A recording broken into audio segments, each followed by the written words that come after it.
Welcome back to the Let's Pivot podcast, where we meet with founders, CEOs, and executives and hear a little bit about their entrepreneurship journey and kind of where they plan to go. How are you doing today, Samuel? Well, great. Thank you very much, Chuck. It's morning, my time. Wonderful morning. Really great to be here. Thanks for the invitation, Chuck. Yes, sir. Yeah. So let's jump right into it. Center for Asia Leadership, you're the founding president. Why did you do that? What made you decide to go out on your own and become a business owner, an entrepreneur? Yeah. Well, first of all, I think, I used to work in a corporate setting, structured. You've got, pretty much a well-grounded system in place. I liked it. And I think that the benefit of that was stability and somehow foreseeability. I think, things were pretty well, everything was well in place. And, you follow the routine, you know who to talk to and you have the goal to reach. So it's pretty, things are pretty clear. But I felt that maybe I might want to try something more adventurous. And it could be, of course, owning your own business is gonna bring, greater risk, uncertainty, volatility, and whatnot. But I also felt that I think it's worthwhile to give your idea a chance to be realized. And hopefully you could within your own human agency, you're able to pursue your dreams, perhaps in a wider, bigger scope of your dream, right? So that's why I've started my, first business when I was in my mid-20s. And that sort of an experience, of course, I made a lot of try and error, a lot of mistakes. But I think just looking back, those mistakes had really given me a lot of lessons. And there I was able to learn how to manage people, manage money, how to scale, how to be realistic, and while at the same time aspirational. So I think I was able to, it was a holistic um, experience. And I think entrepreneurship is great because you're not dealing with your own expertise, your area of expertise. You're really having to deal with so many different things, right? And that really gives you a really holistic experience, and that is priceless. And I think with that, you'll be then able to get into different kind of business, and you'll be able to you have the right confidence, and you'll be able to just make attempts and try all these different things, and if it goes well, yeah, you'll be great. I think one of the biggest lessons was that, how do you make a calculated attempt? And how do you really de-risk? How do you balance those risks? How do you make it realistic so you're not taking in a way, a risk that will result in a failure, for example, right? And I think among all these things, the biggest lesson I've learned was dealing with people. How do you work with people? How do you find the right partner? How do you bring in different partners with different skills, different fortes? And ultimately, how do you eventually end up in success? And that was what I have learned. And that's also something that I've really enjoyed doing. And that's why I keep on, running my own business, and I help other people run their business in a successful manner. Yeah, so I am curious, how do you balance between the thing that you're passionate about and the business side?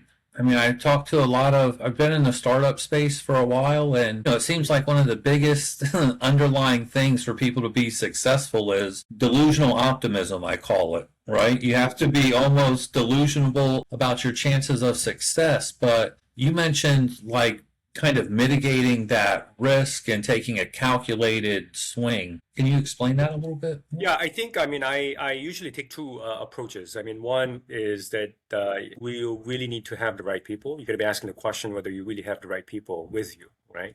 Um, I don't think you'll be able, doing it alone always comes with great risk. I mean, you're going to be, you have a limited time, you have limited energy, you have limited money, and limited expertise. And so therefore, you got to be asking the question whether you have the right people in your team. Of course, more team could slow down, decision making and all that. But, I consider people really a critical resources or assets to your success. And I think without people, without, you have to really spend some time building up that chemistry, the trust. And I think you should really spend some time sharing about and really bouncing off some ideas that you have. I mean, your vision, the mission, and I think you have to be well aligned. That both of you have, in the bigger scheme of things, you have a shared goal and a shared direction. So you are in a way fully aligned, and as you go along, you have to really communicate well, right? And so therefore, hey, this is something that we are working on. I may be able to do this, you may be able to do that. So you have a clarity in your roles and responsibilities, and somehow that trust that you have built will watch each other's back, right? So that's one of the ways of de-risking it. At the same time, de-risking basically means that you're putting each other on check so that you're not just, in a way, it's helping you to become realistic. So we've got this amount of money. Okay, what can we achieve? What are the low-hanging fruits? What's something that you want to achieve first, despite that your heart tells you to achieve 10 things, in one go, right?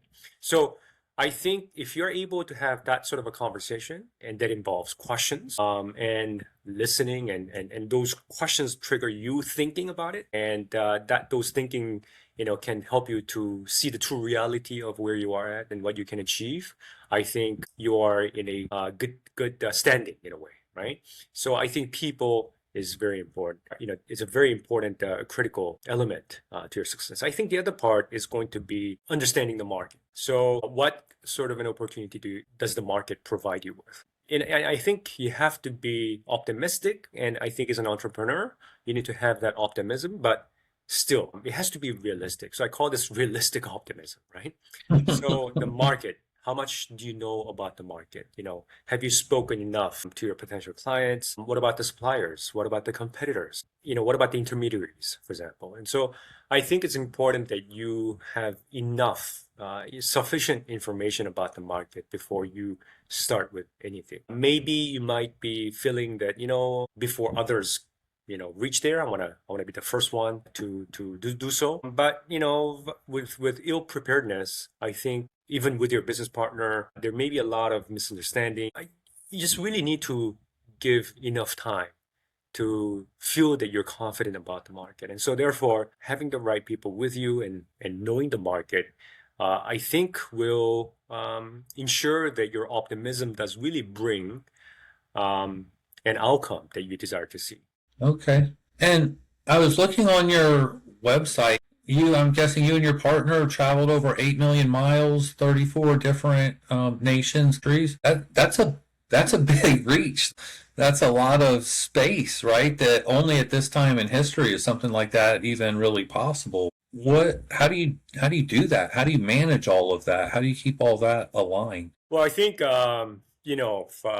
businesses have different faces, and I feel that you might have a big goal that you want to achieve, but it's very difficult to see what the details are, right? And so you have to be on the ground and try to understand what opportunities exist. And so therefore, I think in the very first phase of our business now, our business is 11-year-old. I think the first maybe 4 or 5 years, we've done a lot. Potentially, I think about 83 cities, 32 or 33 countries. And those were really we went there for business, for projects. But at the same time, we also did spend time building relationships. And building relationship, again, goes back to my 2 earlier points, right? Having the right people, meeting the right people, building that, the network with the right people there, but also understanding them. And so, yes, we went there for the work, but on the side, we also did spend time trying to develop relationships, trying to understand the market better, and that ultimately has led to different opportunities that we have taken up or currently we're engaged in, and so I think we did that, and I think that building relationship. It's paying off. I don't really, necessarily have to travel to all these different places. I've got people who loves traveling and wants to go. They are going and they're going and doing things on my behalf, what I used to do before. But I think we've got people who can represent these countries, and they are doing what they can to do it. And they also bring new opportunities. And so I think on the very start, I really did spend a lot of time developing these relationships because I knew that these will pay off and these will ultimately bring many market opportunities that we'll be able to tap into. Okay. And I mean, with all of those moving parts, having been in business for, over a decade, over 10 years, you have to have seen quite a few changes from when you started to where you are now, whether it's in the economy, the marketplace, or just personally, right? I think the first 2 or 3 years of being in business, the personal growth to be able to go from where you were to where you are is typically huge for most people. Can you tell us a little bit about that? Yeah, I mean, we've gone from running small different programs and projects to now, maybe size-wise, scope-wise, bigger, deeper, maybe more substantive, projects that involve us, more substantive issue scope. So I think as we went along, we have gained the expertise to do, bigger projects, for example. And the more we meet, we're meeting with people with higher authority, for example. And to me, those were really interesting projects that I really wanted to take up. And as you go along, you're beginning to also being very open to new ideas. And so right now, under my business, we've got 5 different initiatives or 5 different businesses that somehow, complement with, one another. We do some capacity building, executive education business on one hand, but we also do consulting work, and we have got the annual conference in Seoul, Korea. But they all somehow relate to one another, and they support is how we sort of like support and add value to one another. And ultimately, our goal is to generate a quality output that is able to generate meaningful impact in their client, of course, and in the wider community, impact on them. But at the same time, we also want to give trust. And I think trust is extremely, extremely important. And somehow your businesses should support to help, solidify or deepen that trust, that credibility they've been really working hard to establish. And so therefore, I think as we go along, we are open to new different types of businesses, but at the same time, ultimately, you will need to support or complement each other's, one another's businesses, and hope that, our interventions do bring greater impact, right?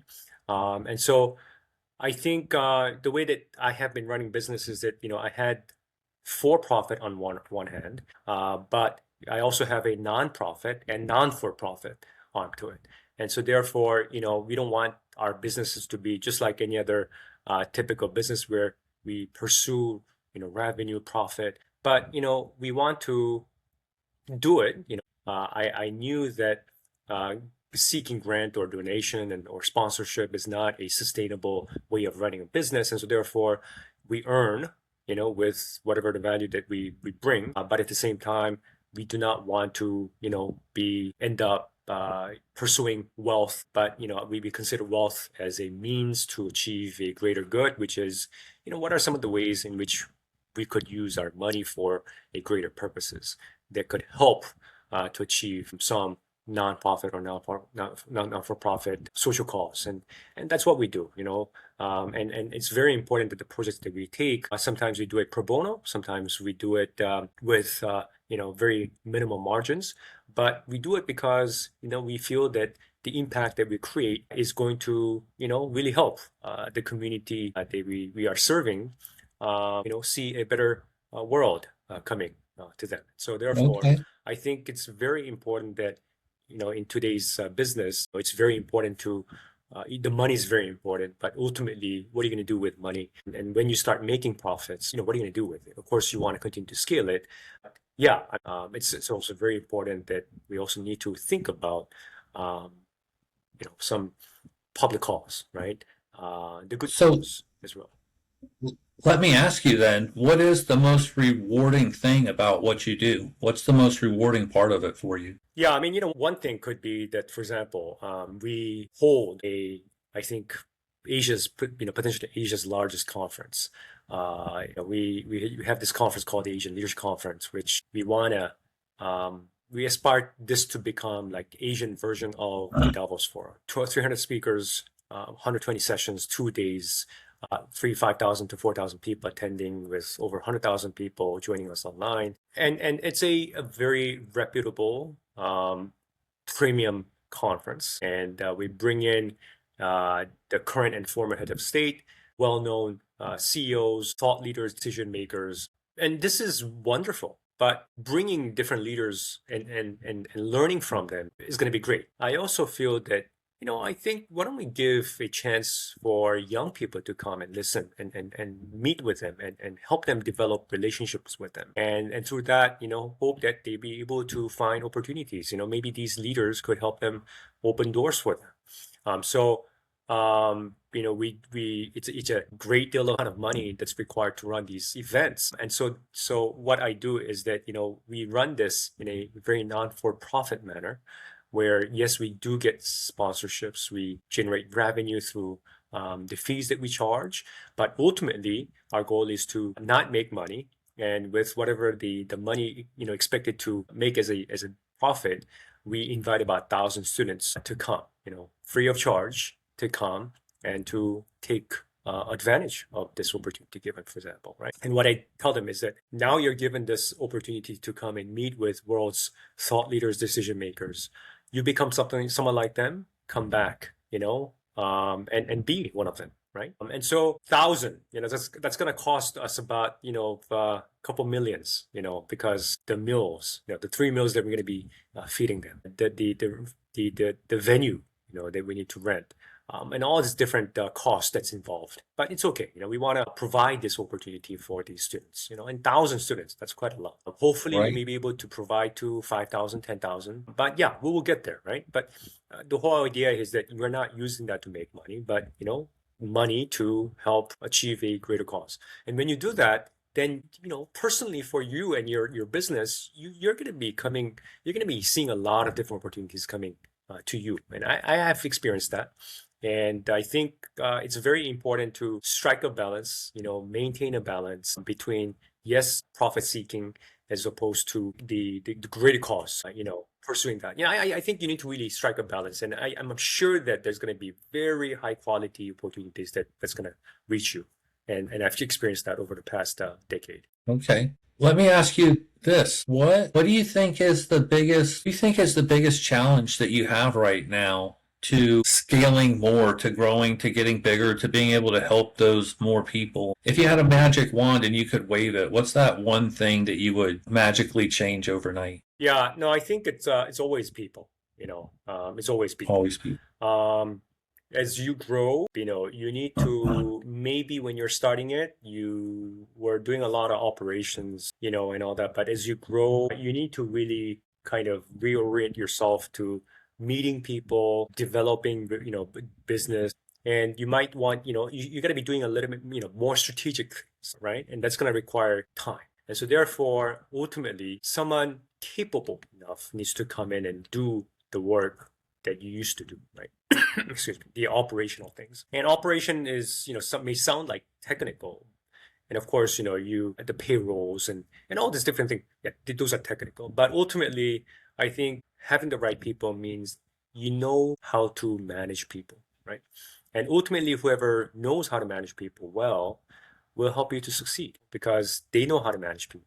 They know how to make people to stay with you and make them excited to, to work for you and work with you. And people who are proactive enough to discuss and help you achieve a high quality ideas and solutions and whatnot. You really need to have right people, right? And so Right. that's ultimately the most difficult challenge. And as an entrepreneur, you really do need to spend some time of, having the right people in your team. Otherwise, you're going to be spending a lot of time, seeing people come and go, right? And I think that's the, if you're faced with that I think you're avoiding the reality. The reality requires that, yeah, you have a greater dream of achieving a large scale, a business. You need to really have the right people. And giving them a high salary, it could work, but it's not sustainable. It's not sustainable. Yeah. Yeah, I mean, it's difficult to just think that you can offer more money and then people are going to do things necessarily the way that you want them, right? And I'm not sure what you see, but one of the things that I found is definitely, you want people with the skill set, definitely, but I think also the character Yes. and the Yes. internal intestinal fortitude to be Yes. able to stand up Absolutely. and Absolutely. work and Mhm. Mhm. no. How for you, how does that mesh with, technology and the way things are changing? Yeah, no, I think it's as somehow we used to have a much bigger team, but with technology, I think now what three people used to do, one person can just do it because of the AI that's already there, right? So I've been always thinking about, okay, so we want to retain people, if they are really good people, you want to retain them, and what are the new opportunities that we need to look for that potentially will increase. Well, thank you for that, Dr. Kim. I appreciate you taking the time and coming on the call this morning for you. I do really appreciate that.